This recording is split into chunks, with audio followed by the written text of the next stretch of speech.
Welcome back to the Comp Closet podcast. Thank you so much for tuning in. I'm your host, Sarah Moore, and today we are joined by a truly inspiring woman who completely transformed her health and physique. Despite juggling a career and having two adult children, she stepped on the FMG stage last year looking absolutely incredible. And now she shares invaluable tips on Instagram to motivate and empower other women who are over 40. Sarah Soliman, welcome. Thank you. So nice to be here. I'm super excited to hear more about your early days. So could you start by sharing a bit of background on yourself and how you originally got into fitness? Yeah, absolutely. So I live here in Dallas, Texas. I have 21-year-old twins. I think a lot of people sometimes find that crazy, but I also work as a finance executive here in the healthcare space. I think my kind of way into the fitness industry is a little bit late in my age. Most people, start this career probably in their 20s and 30s, but I think for me, it was like late 30s that I just started feeling like I've been thin my whole entire life. But as I kind of got older, I felt like that was turning into more like skinny fat versus like a nice toned and being lean. That coupled with, my parents started running into just controllable health issues, and I kept seeing some of that. So I think for me, it was like, oh my God, my body's changing. I'm in my late 30s. I see my parents going through all these health problems. I want it different for myself. So I just started staying really curious. I was on Instagram in the early days looking at different influencers. I bumped into Katie Hearn, joined her home workout program, downloaded different PDFs. And then I met one of my colleagues who was a competitor who introduced me to Kathy Savage, joined that group for some time, then left and went on to an individual trainer. And then stumbled upon the Wonder Woman in 2021, applied for that, saw so many people that were in my age group just transforming their lives. And I was like, oh my God, I want to do that. And then fast forward to 2022, I got accepted into the program and have been part of that group from 2022 until I competed in 2024, and still working with them. So kind of a late start, but I would say it's been nothing but stumbling upon different programs. Yeah, that's incredible. And what made you make the decision to actually step on stage? Because that's not one to take lightly. Yeah, that's actually really interesting. I for 2 years I was just doing all the things, right? Like the training and the nutrition and the steps and the cardio and all of that. And I was approaching my 45th birthday, and I was just like, I really want to do something big. And my best friend, it was her first time as well, and so we just kind of took the leap of faith and said, let's do something crazy and do this competition in Mexico. So for me, it was kind of a milestone for my fifth birthday. I don't know, I just wanted to have like a big audacious goal for that. I love that so much. And thinking back to like when you first got started in fitness and things, did you ever think that you were the type of person that would step on stage in a bikini in front of an audience? Oh no, not at all. I think anyone till this day, there's people I see and they'll be like, I can't even believe that's you. I think it goes against everything I was brought up with. I come from a Middle Eastern background, and it's very modest, and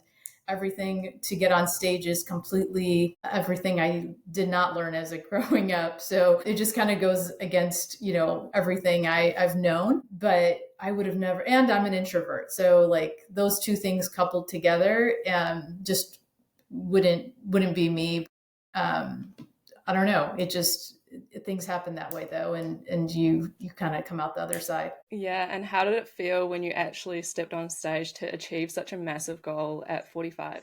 Yeah, the work leading up to it was great. I thrive on that kind of adrenaline of like goals and what are we doing this week and how do I get super organized to meet that goal. So I thrive in that kind of environment. I think the actual stepping on stage, quite honestly, a bit overwhelming. If you're not used to that at first, and as a first timer, it is a bit overwhelming. I think though, as I walked away from that day, I was just like, it was just like a super self-confidence boost. I think as you kind of get older, you don't really do things like that for yourself. I think a lot of people will say, well, that's for like younger folks, or that's you're in your 40s. You don't need to be, there's not really something big like that. So for me, it was kind of like, it was just a self-confidence booster, almost like, oh my God, if I did that, I can probably tackle most things in my life. So it was, I think, a mixture of overwhelm and self-confidence for sure. Yes, it really does boost your self-confidence. And I think it's so inspiring for people around you as well. And speaking of like the people around you, did you have support from everyone around you when you wanted to compete? Like, did they kind of understand your goals and what you're wanting to do? That's a great question. My best friend would attest to this, but my immediate family, obviously my husband and my kids and my sisters, they were all very supportive. Like, yeah, do it. You're going to do great. I was so worried about my mom and what she would think, and she's 84 years old, very traditional person. She wouldn't understand this. But it was so amazing because like my sister helped me break the news to her. I'm like, yeah, I'm going to be doing this competition and stuff. And, I don't think she ever got on board, but she was so supportive. Granted, she was mad when I would bring over my own meal prepped food and all of that. At the end of the day, she was okay. And she didn't like not talk to me for doing it. And so sometimes you kind of put these stories in your head of people thinking a certain way wouldn't support you, but if they love you and they see that you're happy and thriving in something, they do support you in it. So I think I had a really good support system. I would say the one place I probably did not was probably work. I work in a very traditional healthcare environment and very, very, very conservative. So I felt like maybe there was one person, my colleague I mentioned in the beginning, who I was able to tell, but other than that, it was a big thing to juggle because you're dealing with work stress plus trying to compete, and you really can't tell anyone you're doing this. But it worked out and it was great. Yeah, amazing. It can be hard, I think, with work, especially if they don't really understand what you're doing or you don't want them to know about it because of the nature of your work. Like, I know when I was prepping for my first comp, which didn't actually go ahead, but I was working in the construction industry and I had like a private Instagram. I didn't want anyone to know. Everyone was so confused about Yes. like why I wasn't drinking and what I was eating at work and things. So it can be hard to juggle that. And I know a lot of professional women do struggle to balance, their personal and professional lives with either a comp prep journey or a fitness journey. So, how have you managed to find this balance? Yeah, I really think of these types of things like depending on the season you're in. When I went into the season of prepping, like I just mentally prepared for that. I just like, okay, I'm all in on prep. And so a lot of other things in my life are going to take a back seat. We didn't go out to eat for like 6 months. Like I just made that decision that like, I'm not going out to eat, work, I'm normally such a like high performer and like want to do the best, but like, I just really just did, what I needed to versus kind of going above and beyond, taking on more. I just didn't do that because I knew my season right now, my energy needed to go into prep. Um, so I think like for me, it's always been about what season am I on and what do I need to be focusing on in my life and adjusting my balance there. It was a really intense 6 months, but I knew it was like had a start and a finish. And, I kind of just balanced what we had going on. I think we had another huge life event. We moved homes after 15 years during prep. So it was a great, great decision. We were so happy about it. But I knew going into the house, I was like, God, I want to spend all this time decorating and doing all that. I just said I couldn't do it during prep. I just would have to wait till afterwards. You just don't have the energy I just didn't have the energy my first time to really put into anything else. So I think it's really just like having awareness for what's going on and really season are you in and really what are your priorities and really prioritizing them during that season. Yes, And it's not such every a good way to season's put like it. a yeah, and not every season's like a season of you're running 100 miles per hour. So I think it all depends where you're at. Absolutely. I think that's a really good way to put it. It's almost like, you turn the dial up on your fitness journey or whatever you're doing, and then you turn it down. And having priorities is an absolute game changer. Like knowing what your goals are in that period of your life and knowing what's the top priority, and then maybe deprioritizing some other things a little bit so that you can put more time and energy towards that one big thing. Like you said, you weren't doing decorating the house and things during a comp prep, which I think is a great decision, just maybe delaying that priority until when you have a bit more time and energy. I think too many people try and do everything all at once, and then you don't do all those things as well. So doing, one or two things really well and having them as top priorities, I think makes all the difference as well, like to your mental health, because you're not trying to do everything at 100%, because sometimes that's just impossible. Totally agree. Totally agree. As someone who's undergone such a significant transformation and like changes in your life and health, what advice do you have for someone who wants to age gracefully? Yeah. I would say like really investing in yourself. I think too, as we get older, a lot of other things kind of take over in your life. You've got aging parents, you've got adult kids that pull on you for different things. You've got a career you throw yourself at. And sometimes we just kind of like put everything else first besides ourselves. I think to age gracefully, it's really investing in yourself, whether that's in your health and really getting your arms around what's happening, investing in a really good coach, investing in like good food, investing in things that make you feel good, taking care of yourself. I'm a firm believer in that. And I think, just really sitting with yourself and really understanding what it is you're looking for and what are you lacking. And I think for me that's always been really helpful. Like, just I've been really kind of now aware of like what drains me, what do I need to stay away from, what do I want to pour myself into. But I would say investing in a good health program for me was probably one of the best investments of my life. It just gives you some life skills that you'll have forever. And yeah, it might be money you're spending on yourself, but it's so well worth it. Yes, absolutely. And I know a lot of women struggle as well with energy levels, especially if they're busy. So, can you share some strategies for keeping energy high and consistent? Yeah. So one thing I've just learned the hard way over time is just sleep. I mean, you got to get your sleep. Now it's like a competition with my husband and I in the morning of like, what's your sleep score? And so we track that. But sleep is so important. I'm the type of person, if I'm not getting a good amount of sleep, the next day I'm just going to be totally off. Like my training is going to be off. I'm going to be cranky. I'm going to be hungry. All those things. So I would say sleep, move your body. Now whether it's having dogs or not, or for us we have dogs, so we're constantly outside, but making time to get out there under in the sun and really like moving and walking and getting your steps in.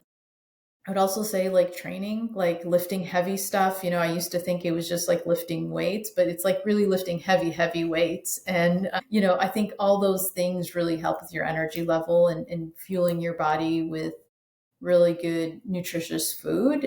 I think all those things together work, right? I think sometimes we can hyper focus on one thing and not the others, but I've just learned over the years, like you got to do it all together or you're not going to get the results. Yes, absolutely. All of those things work so well for energy levels. And I think the hard part, though, is that when you're busy and overwhelmed and stressed with work, like you feel like you have less time to put into things like, getting enough sleep, going outside for a walk, cooking nutritious foods. All those things feel like they're, too much time and energy. But in reality, they actually give you a lot more energy and make you a lot more productive and more happy, and give you those balanced energy levels as well, which is really what you need in that time of stress, and boost your immune system too, which is so important. And then talking about sleep too, what are some of your tips, or what's some of the routines that you do in order to get that good sleep score? We just make it a point to be like in bed by like 9:30.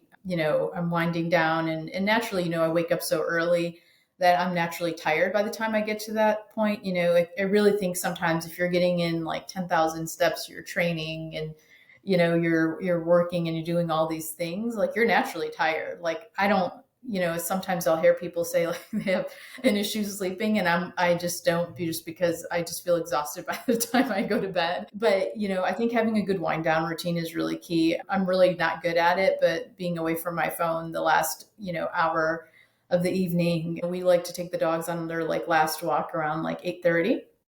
And like I feel like once we do that, everyone in the house knows it's like time to wind down. It's like everyone's shutting down.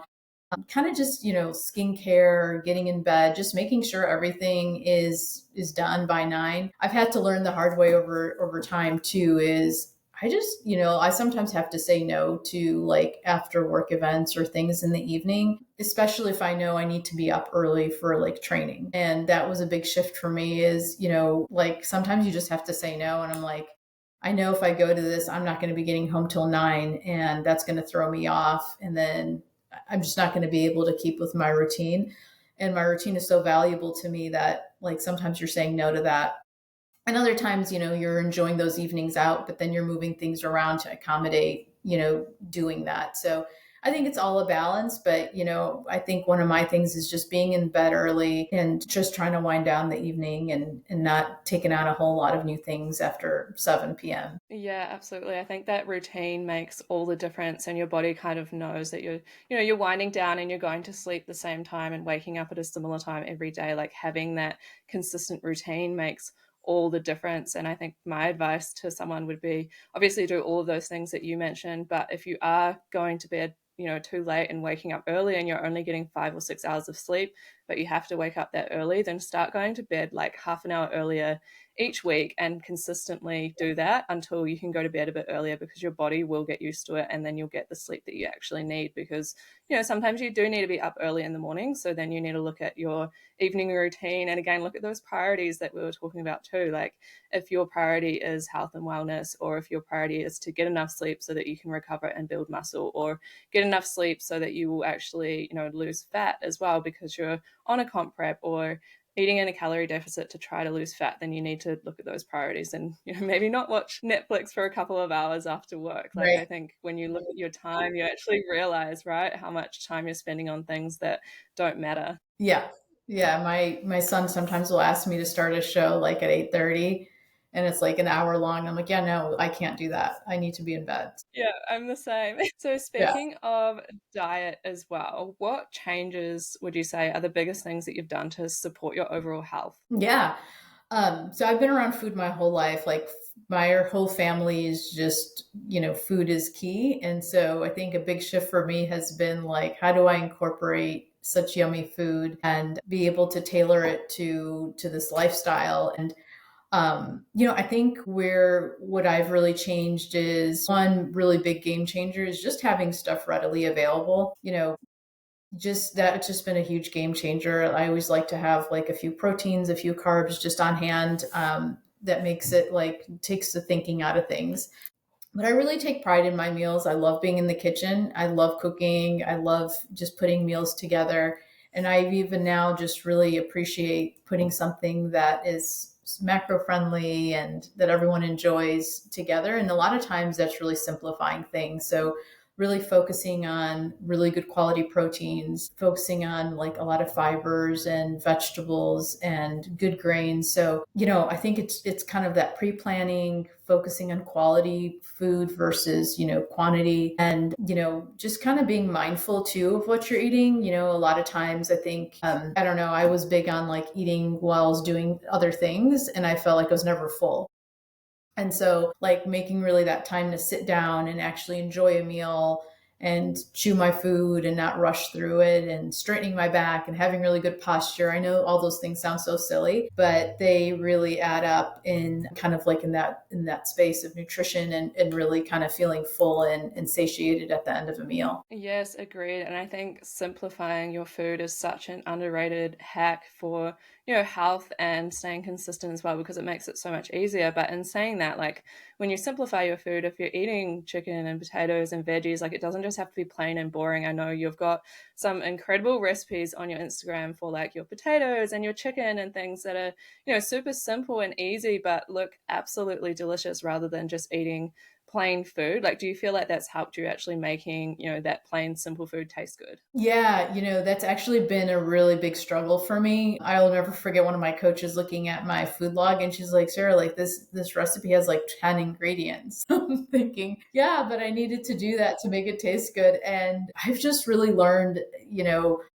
over the last probably couple of years, like I just got to simplify. And, the more I simplified, I always had in my mind, I guess, more made it more tastier or was better. But the reality is it's not. Like you can make some really great things very simply and you don't need to do all that. And it just it just makes life so much easier when you can make it more simpler. And yeah, I tend to overcomplicate, and I just didn't need to be out overcomplicating stuff. So I've really taken pride over the last year of just like making some really good basic things that I never get sick of. And it's crazy because a lot of my family will have, and they're like, "Oh my God, this is so good. Like, how'd you make it?" And I'm like, I literally just cut the potato and boiled it and put it in the oven. Like, that's it.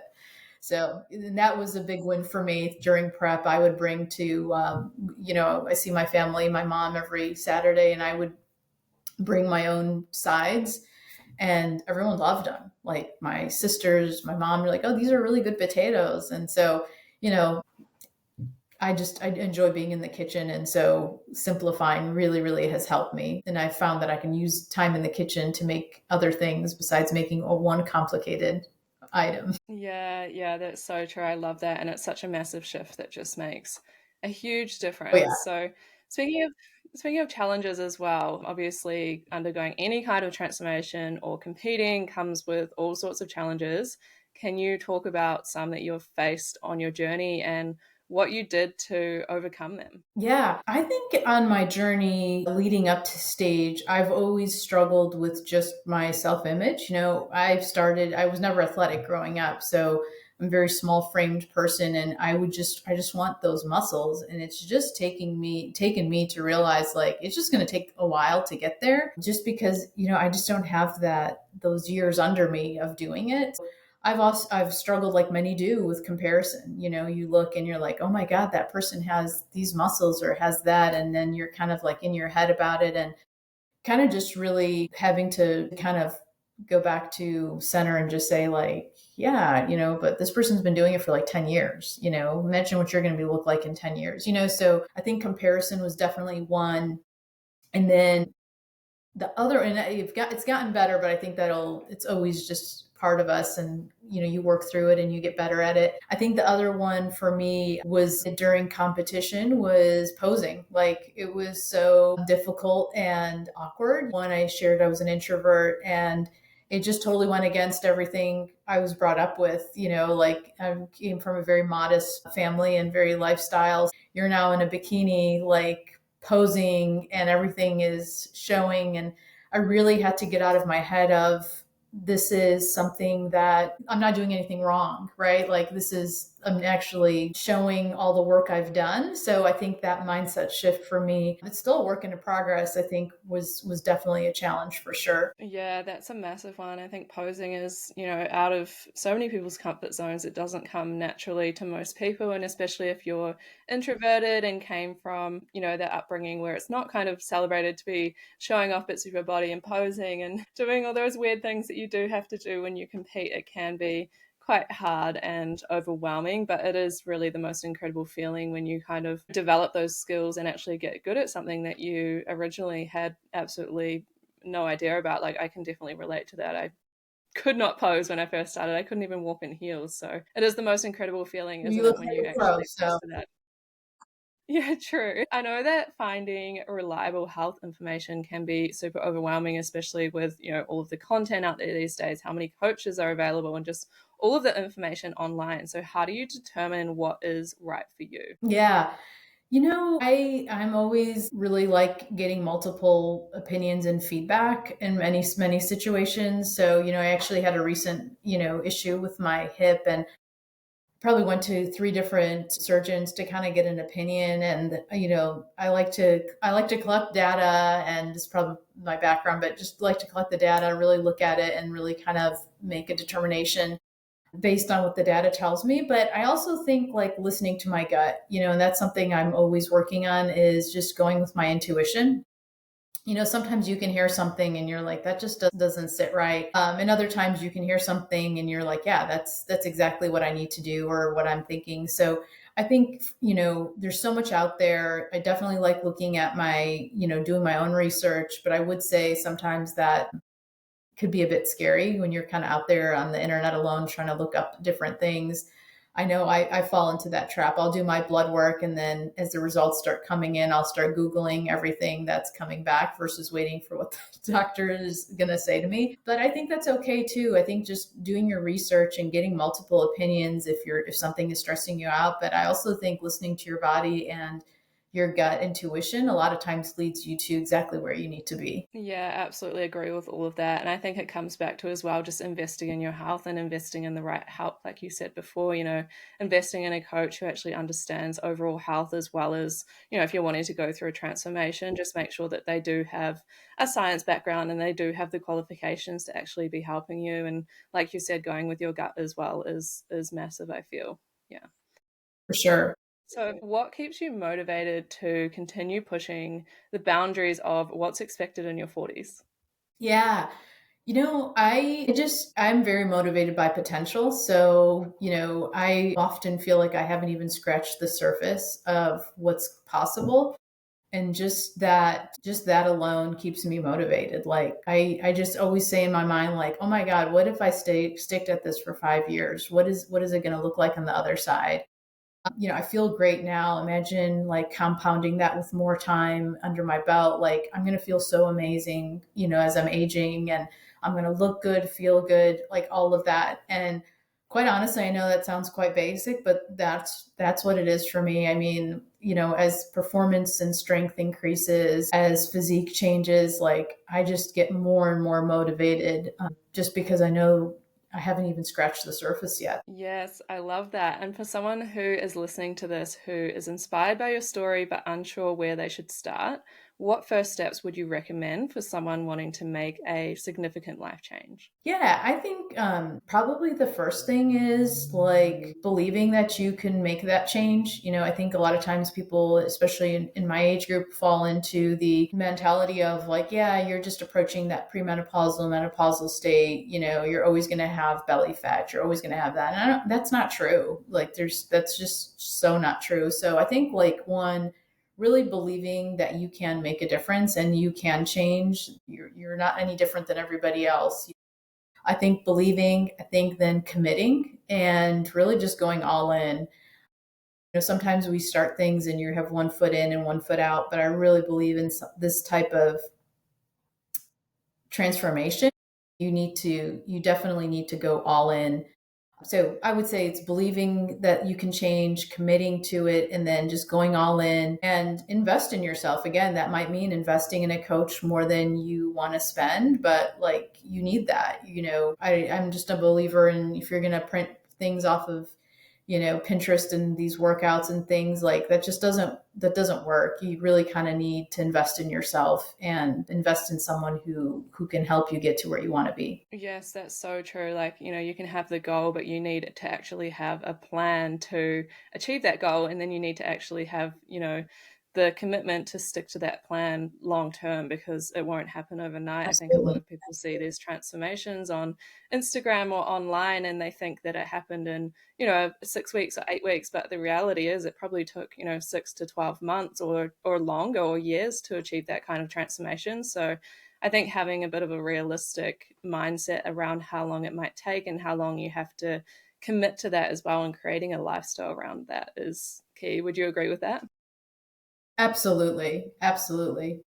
Like you need someone else who's going to be in your corner helping you get there, and kind of alleviate yourself too from that pressure. Like give someone else, let them design the plan who that's their background and that's what they do. I think is really, really helpful. Yeah, absolutely. And what are your top tips for women who are over 40 and want to look and feel better? Yeah.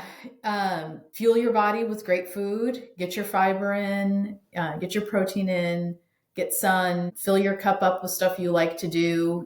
Don't put yourself on the back burner, make time for yourself, limit as much as you can stressful situations and environments, and move your body. Just, whether that's starting out or you're lifting really heavy, you just gotta move and really use it or lose it. Unfortunately, is I really do feel that as you get older. So I think those would be all doing all those things together will get you in a really great place. Yeah, so true. But I think for someone who potentially hasn't started their journey, they might find all those things overwhelming, even though they sound simple to, me and you who have been on this journey for a while. So at the start of your journey, did you just start with a few things, or did you kind of go all in on everything? No, that's a really great point, Sarah, because I think sometimes as you get further along in your journey, you tend to forget not where you started, but like how difficult it was in the beginning to start. I started very inconsistently. I was getting workouts off Pinterest. I was doing small things, but I started with you know dumbbells in my bedroom, bands in my bedroom, and I would do things when I could do them. I was a single mom for some time, so I had to work around like dropping kids off and picking kids up.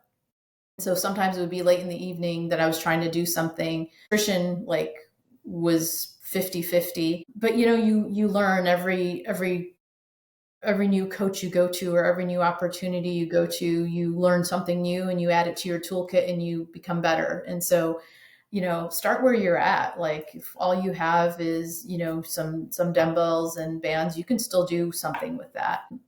I think for me it was very hard because I was working in office, and had younger kids and was trying to do it all, but I knew I wanted to change. So it was never consistent. It was actually very inconsistent. And I think for me, what was the silver lining was COVID.